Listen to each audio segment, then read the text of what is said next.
Welcome children, greetings of the day. आज बेटे हम लोग करेंगे applications based on mean value theorems and rate of change. Module की फर्स्ट प्रॉब्लम देखो। इस टॉपिक के अंदर प्रॉब्लम बोर्ड पे भी लिखी हुई है। क्या दी हुई है प्रॉब्लम, रीड करो। If a plus B plus C is zero तो आपको फाइंड करना है this equation 3ax square plus 2bx plus C equal to zero has, options कह रहा है at least one root, at most one root, no root या none of these. हाँ जी, प्रॉब्लम को कैसे स्टार्ट करना है। इस टाइप की प्रॉब्लम्स जो होती हैं बेटे, these are applications based on either Rolle's theorem और एलएमवी थ्योरम। अब देखो ऐसी प्रॉब्लम को कैसे अटेम्प्ट करना है। मुझे क्या दिया हुआ है, मुझे दिया हुआ है 3ax square plus 2bx plus C equal to zero के लिए चेक करना है कि रूट इस इंटरवल में क्या ऑप्शन ठीक होगी। तो व्हाट आई डू, मैं क्या करता हूँ, एक फंक्शन क्रिएट करता हूँ fx जो इसका इंटीग्रल है, मतलब इसको इंटीग्रेट करता हूँ तो क्या आता है 3a into X cube by 3 plus 2b into X square by 2 plus C X, यानी fx मैंने एक फंक्शन क्रिएट कर दिया, आ गया a x cube plus b x square plus C x, ये फंक्शन बन गया। अब ये पॉलिनोमियल है, since fx is a polynomial function तो मैं क्या कहूँगा, fx is continuous in the closed interval. क्या इंटरवल दिया हुआ है 0,1, और मैं fx भी डिफाइन कर लेता हूँ फॉर x बिलोंगिंग टू 0,1। तो मैं कहूँगा since fx is a polynomial function, function आपका कॉन्टिन्यूस क्लोज्ड इंटरवल में है एंड फंक्शन आपका डिफरेंशिएबल ओपन इंटरवल में है। फंक्शन आपका डिफरेंशिएबल है in the open interval. Recall करो रोल्स थ्योरम और एलएमवी थ्योरम, पहली दो कंडीशंस कि fx कॉन्टिन्यूस क्लोज में होना चाहिए और डिफरेंशिएबल ओपन में होना चाहिए, तो ये कंडीशंस आपकी सेटिस्फाई हो गई। अब मैं देखता हूँ थर्ड कंडीशन जो रोल्स थ्योरम की होती है, f ऑफ ज़ीरो क्या आएगा, f ऑफ ज़ीरो क्या आ जाएगा 0 plus 0 plus 0, f of zero क्या आ गया 0 आ गया। f ऑफ 1 क्या आएगा, इसमें x को 1 डाला तो a plus B plus C 0 आ गया, यानी f of 1 is equal to f of 0 आ गया, और मेरे पास थर्ड कंडीशन भी सेटिस्फाई हो गई। तो मैं कहता हूँ कि मेरे पास रोल्स थ्योरम की तीनों कंडीशन सेटिस्फाई हो गई। फंक्शन कॉन्टिन्यूस क्लोज में है, डिफरेंशिएबल ओपन में है, f of a equal to f of b है, तो दैट मीन्स मैं कह सकता हूँ roles theorem is applicable.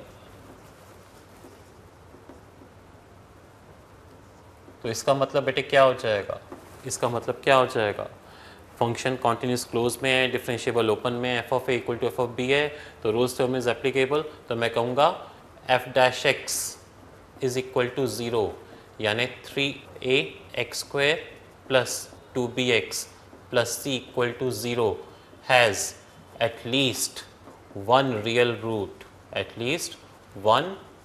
root in the interval 0,1। Clear हो गया, राइट।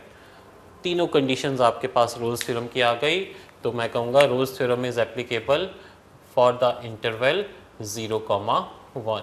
तो मैं कहूँगा f dash x equal to 0 की एक रियल रूट, एटलीस्ट एक रियल रूट तो होगी इन द इंटरवल 0,1। अब ऑप्शंस को चेक करो, देखो उसमें से कौन सी ऑप्शन सूट करेगी। यस, बोर्ड पे ध्यान दो, आपको फर्स्ट ऑप्शन ए ऑप्शन नज़र आ रही है। क्लियर हो गया how to solve this type of problems. Okay, module की एक प्रॉब्लम और करते हैं। नेक्स्ट प्रॉब्लम देखो मॉड्यूल की, वो भी इससे सिमिलर होगी। रीड द प्रॉब्लम, प्रॉब्लम आपकी बोर्ड पे भी लिखी हुई है। अगेन देखो क्या दिया हुआ है, रीड करो। मुझे गिवन है 27a plus 9b plus 3c plus d equal to 0, तो आपको फाइंड करना है इस इक्वेशन की एटलीस्ट वन रूट होगी इन द इंटरवल 0 से 1, 1 और 3 के बीच में, 0 3 के बीच में, या नन ऑफ दीज के बीच में। Again it is an application of Rolle's theorem, है ना। मुझे क्या गिवन है, 4ax³ plus 3bx² plus 2cx plus d equal to 0, यही गिवन है। मैं क्या करूँगा, मैं एक फंक्शन क्रिएट करूँगा fx, क्या होगा, जो इसका इंटीग्रल होगा, यस। तो let fx be equal to 4a into X की पावर 4/4 प्लस 3b, इंटीग्रेट कर रहा हूँ उसे, plus 2c into x²/2 plus dx, यानी fx मेरे पास आ गया ax की power 4 plus bx³ plus cx² plus dx, आ गया fx। अब again since fx is a polynomial, तो मैं कहूँगा it is continuous in the closed interval a comma B. मैंने इंटरवल a कॉमा बी ले लिया, a कॉमा बी नहीं लेता, मैं ले लेता हूँ let it be any arbitrary interval, let it be alpha comma beta, ठीक है। Continuous in alpha comma beta and differentiable in open interval alpha comma beta. अब ये जो मैंने पॉलिनोमियल डिफाइन किया है in any interval alpha comma beta, मुझे find करना है अल्फा बीटा क्या होंगे यहाँ पे। फंक्शन कॉन्टिन्यूस क्लोज में हो गया है, डिफरेंशिएबल ओपन में हो गया। मैं चेक करता हूँ एफ ऑफ ज़ीरो बेटे क्या आएगा, एफ ऑफ ज़ीरो आपका 0 आ जाएगा। और दूसरा देखूँ ये किस पे 0 है, जब मैं इसको इससे कंपेयर करता हूँ, यहाँ देखो आपके सारे 3 के मल्टीपल्स हैं, 27, 9, 3 के मल्टीपल्स हैं, तो 3 की कोई ऑप्शन दी हुई है इसमें, यस 3 दिया हुआ है। तो मैं एफ ऑफ 3 कैलकुलेट करता हूँ, एफ ऑफ 3 क्या आ जाएगा, a इंटू 3 की पावर 4 प्लस b इंटू 3 का क्यूब प्लस c इंटू 3 का स्क्वायर प्लस d इंटू 3। तो एफ ऑफ 3 आता है 81a plus 27b plus 9c plus 3d, 3 common ले लिया, 27a plus 9b plus 3c plus d। अब बेटा इसकी वैल्यू कितनी दी हुई है, 0 दी हुई है, तो 3 इंटू 0 आ गया 0। तो मैं कहता हूँ F of 0 is equal to F of 3, तीनों की वैल्यू कितनी आ गई, दोनों की वैल्यू आ गई 0। अब आप देखो फंक्शन कॉन्टिन्यूस क्लोज में है, डिफरेंशिएबल ओपन में है, f of alpha equal to F of beta आ रहा है, तो मैं कह सकता हूँ कि अल्फा क्या हो गया यहाँ पे, अल्फा यहाँ पे क्या हो गया 0, बीटा कितना आ गया 3, ठीक है। तो दैट मीन्स मेरे पास रोल्स थ्योरम एप्लीकेबल हो गई, Rolle's theorem is applicable for the interval 0,3। तो मैं कह सकता हूँ अब कि F dash X equal to 0, यानी दिस इम्प्लाइज कि 4ax³ plus 3bx² plus 2cx plus d equal to 0 की has at least one real root, इसकी एटलीस्ट वन रियल रूट है इन द इंटरवल 0,3। क्लियर हो गया। आप फिर से देखो, ये दिया हुआ था fx एक फंक्शन डिफाइन किया जो इसका इंटीग्रल है, let it be defined in the interval alpha comma beta. तो पॉलिनोमियल है, ये हमेशा कॉन्टिन्यूस और डिफरेंशिएबल होगा, तो कॉन्टिन्यूस क्लोज में हो गया, डिफरेंशिएबल ओपन में हो गया। मैंने चेक किया, मेरे पास f of alpha equal to F of beta, f of alpha equal to F of beta आया, यानी अल्फा 0 हो गया, बीटा 3 हो गया। तो आई कैन से कि रोल्स थ्योरम एप्लीकेबल है 0,3 में, मतलब F dash X equal to 0 की एटलीस्ट एक रूट तो होगी, किस इंटरवल में 0,3 में। प्रॉब्लम क्लियर हो गई, ओके। नेक्स्ट प्रॉब्लम देखो बेटे मॉड्यूल की, रीड करो नेक्स्ट प्रॉब्लम। आप देखो प्रॉब्लम बोर्ड पे भी लिखी हुई है, रीड करो प्रॉब्लम, देखो क्या दिया हुआ है।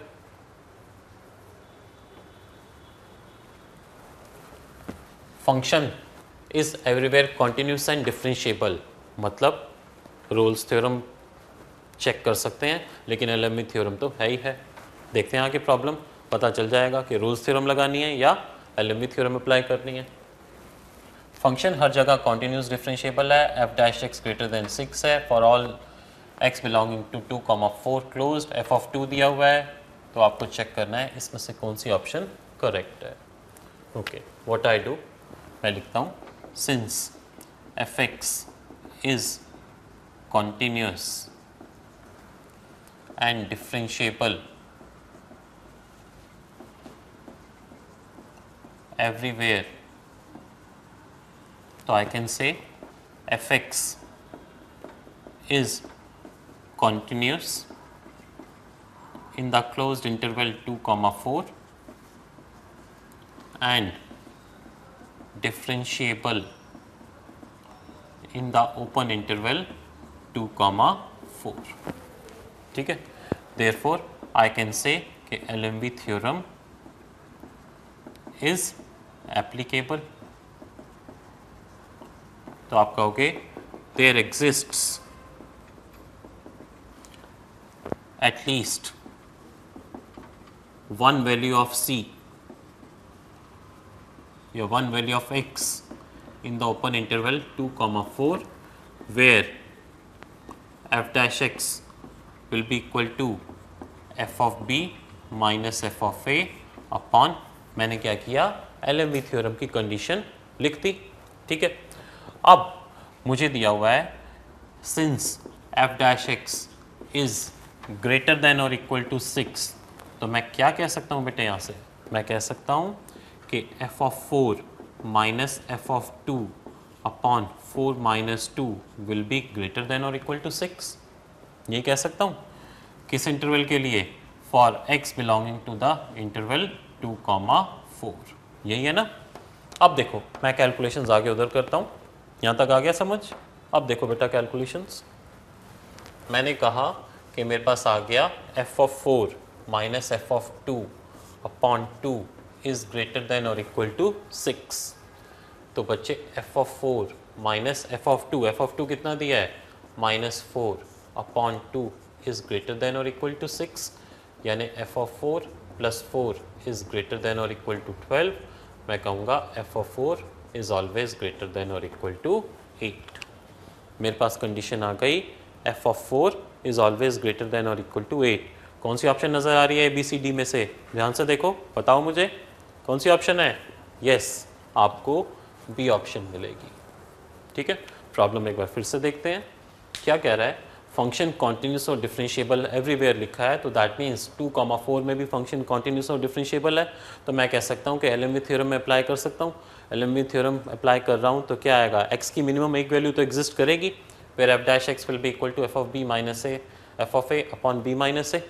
इसको कैलकुलेट किया और मेरे को कंडीशन साथ में दी हुई है f dash x greater than और इक्वल टू 6. उन दोनों कंडीशंस को अप्लाई करके मैंने निकाल दिया f ऑफ 4. ये आपकी कैलकुलेशंस हो गई. मेन कंसेप्ट आपका प्रॉब्लम में ये स्टेप था. आया बच्चे समझ, क्लियर. ओके, नेक्स्ट प्रॉब्लम देखते हैं मॉड्यूल की. तो this was an application based on LMB theorem. अगली प्रॉब्लम देखते हैं. मॉड्यूल की भी नेक्स्ट प्रॉब्लम यही है.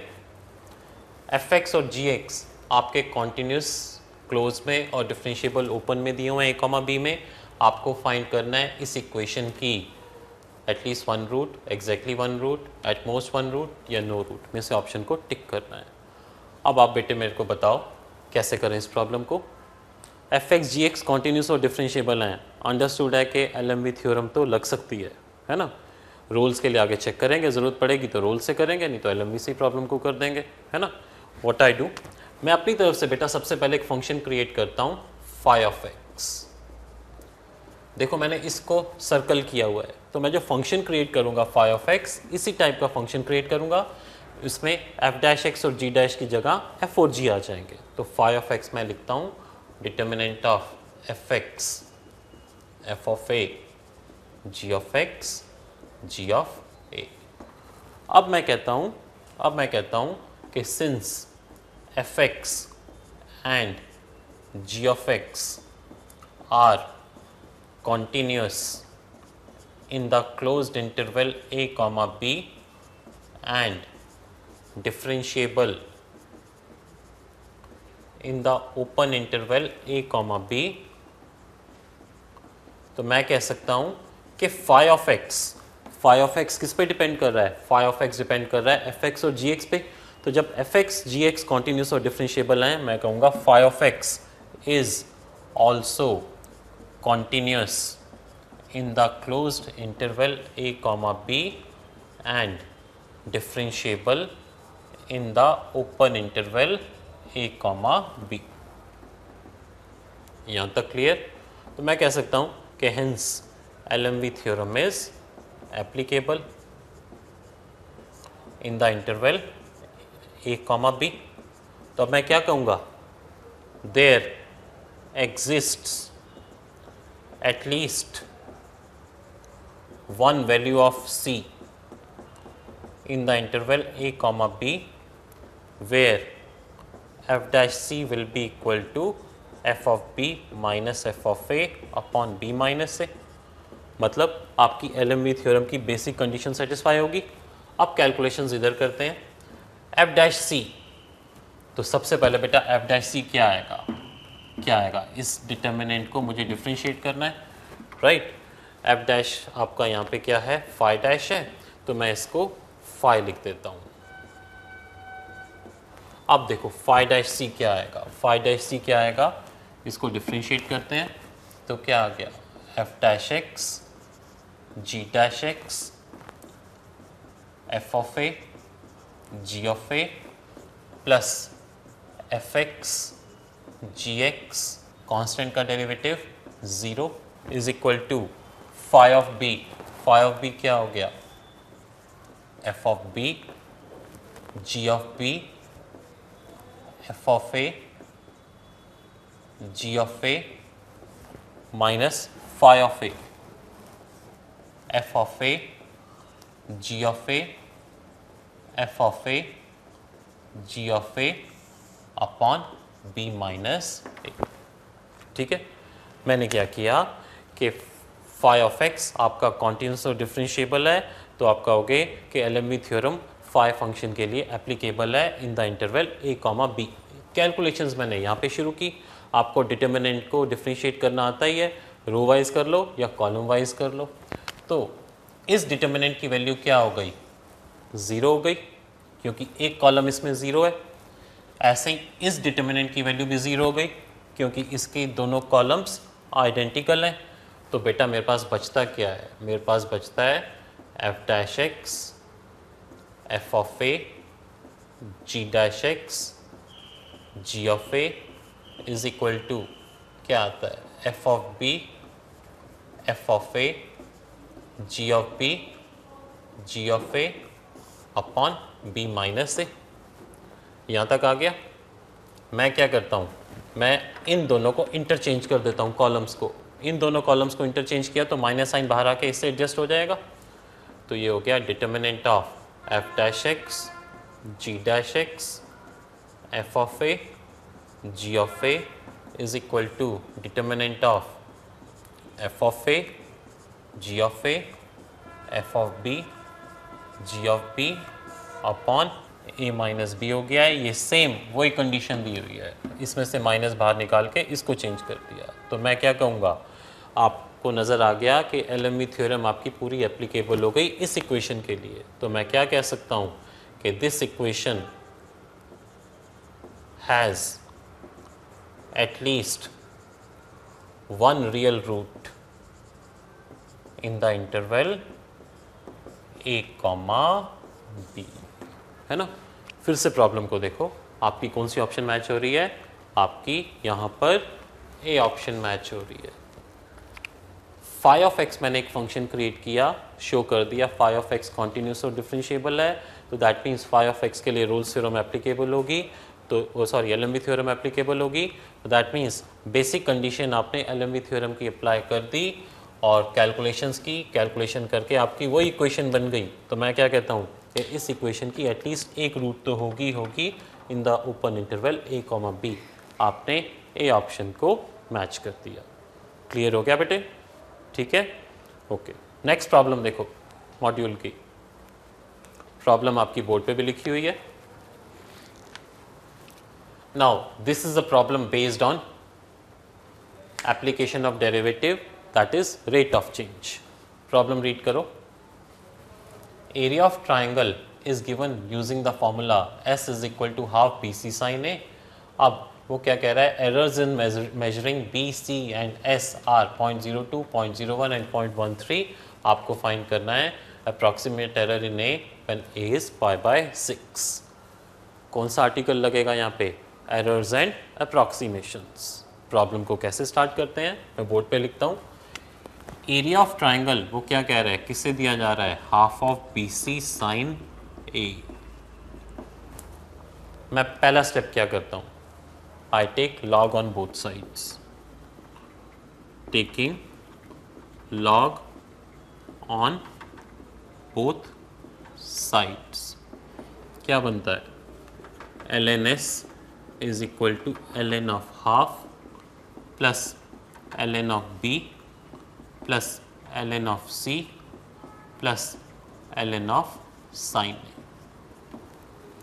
यहाँ तक आ गया. अब मैं क्या करता हूँ, differentiate both sides.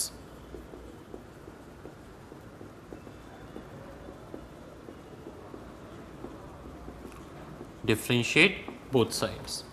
तो इसका डेरिवेटिव क्या आ गया, ds अपॉन s.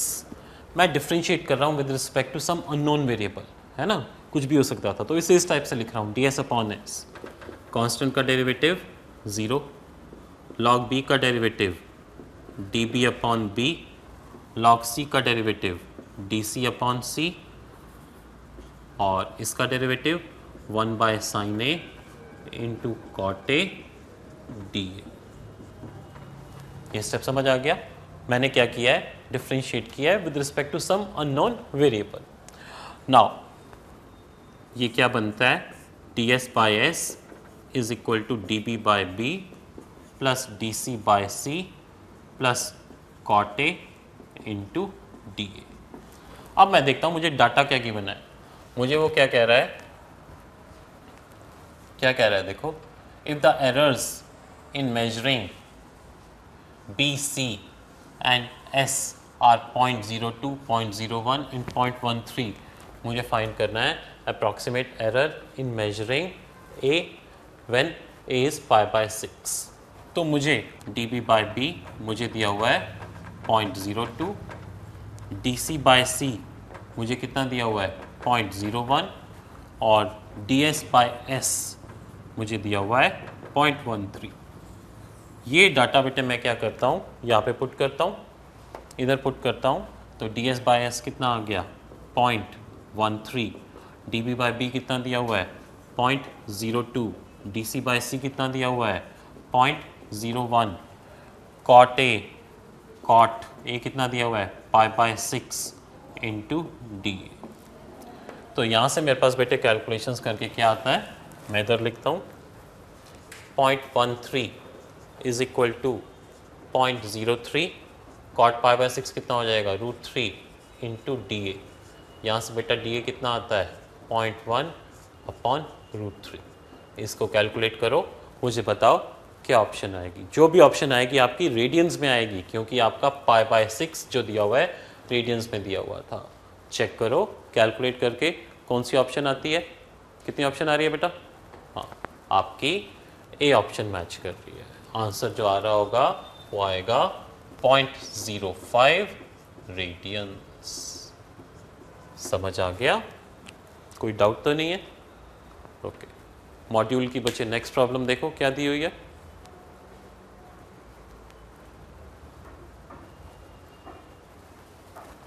रीड करो. The radius of the base of a cone is increasing at the rate of 3 centimetre per minute. मैं डाटा लिखता जाता हूँ साथ साथ. dr बाई dt मुझे दिया हुआ है 3 सेंटीमीटर पर मिनट, और क्या दिया है, altitude decreasing at the rate of 4 centimetre per minute. तो rate of decrease of altitude -4 centimetre per minute. Decrease का मतलब माइनस साइन हो गया. और फाइंड करना है, find the rate of change of lateral surface area. मुझे कैलकुलेट करना है dl बाई dt क्या होगा when the radius is 7 centimetre and height is 24 centimetres. ये प्रॉब्लम का डाटा गिवन है. dr बाई dt गिवन है, dh बाई dt गिवन है, r गिवन है, h गिवन है. आपको फाइंड करना है l कितना होगा when the radius and altitude are given. हाँ बेटा, प्रॉब्लम को कैसे करें?